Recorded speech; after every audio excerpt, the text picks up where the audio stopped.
أعوذ بالله من الشيطان الرجيم. بسم الله الرحمن الرحيم. عما يتساءلون عن النبأ العظيم الذي هم فيه مختلفون.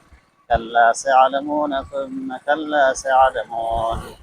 ألم نجعل الأرض مهادا والجبال أوتادا فخلقناكم أزواجا وجعلنا نومكم سباتا وجعلنا الليل لباسا وجعلنا النهار معاشا وبنينا فوقكم سبعا شدادا وجعلنا سراجا وهاجا وأنزلنا من المعصرات ماء سجاجا لنخرج به حبا ونباتا وجنات ألفافا.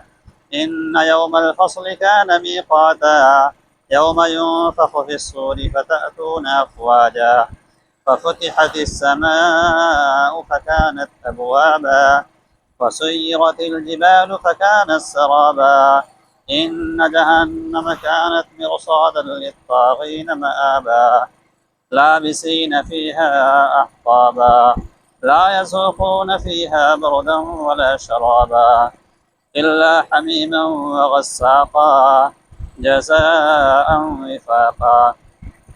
إنهم كانوا لا يرجون حسابا وكذبوا بآياتنا كذابا وكل شيء أحصيناه كتابا فذوقوا فلن نزيدكم إلا عذابا.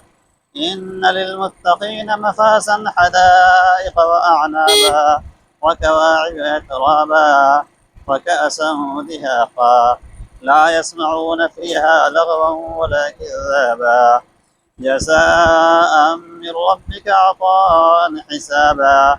رب السماوات والأرض وما بينهما الرحمن لا يملكون منه خطابا. يوم يقوم الروح والملائكة صفا لا يتكلمون إلا من أذن له الرحمن وقال صوابا.